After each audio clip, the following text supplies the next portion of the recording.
moment I am putting in a supply line for a toilet, and if you're wanting to know how to crimp PEX, I'll show you here now. So to crimp PEX, you're going to need a crimper. This is an older one. It has the 1/2 inch and the 3/4 inch locations to place around your crimp rings. Okay, you're going to need some crimp rings. So you get 1/2 inch or 3/4 inch based on the size of your PEX pipe. And of course you'll need your fittings. Here I need an elbow, so I have a 1/2 inch PEX elbow. So what you do is you put the 1/2 inch ring on first, on the pipe first. Just put it on so that it's flush with the end of the pipe. Have the pipe cut to where you want it. Stick your elbow in. And since this is just moving around freely, it doesn't really matter which way it's going at the moment, but obviously if you had it tight here, you want to make sure your elbow is facing where you want it.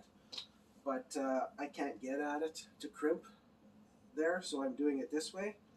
So I'm just going to make sure that when I go around the crimp ring, I'm flush and level everywhere, and I don't want to be on an angle with the pipe. I kind of want to be going on at about a 90-degree angle.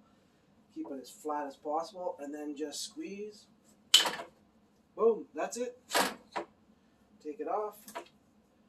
She's good. That'll be tight. That's not going anywhere. Okay? Again, now here's my little piece that'll be jutting out. So I can add a valve to it. Same thing, put the ring on the end of the pipe, just so it's flush to the end. Stick it on your fitting. Push that in all the way.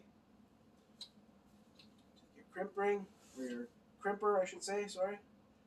And make sure you're square to the, or 90 degree to the pipe as best as you can. You can get away with a little bit of an angle, but for the most part you want to be as straight as possible. This guy's giving me trouble, of course, because I'm on video. But okay, here we go. Boom. It's not really hard to squeeze these tight. If you can't do that, then maybe you should start working out. I don't know.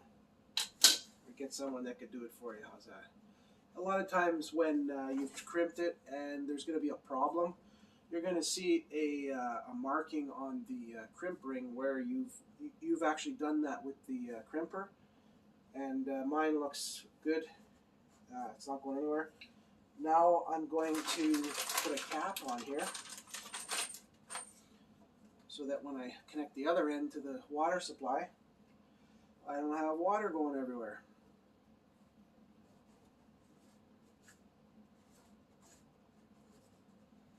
Okay, one more time. As square up to the pipe as you can.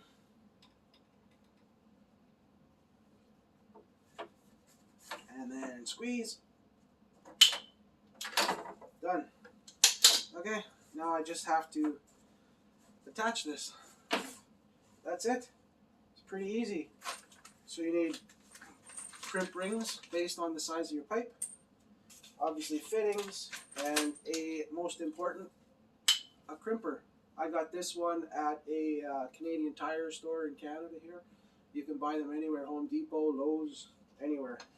And you can get smaller ones that are not so bulky. So there you go. Have a great day.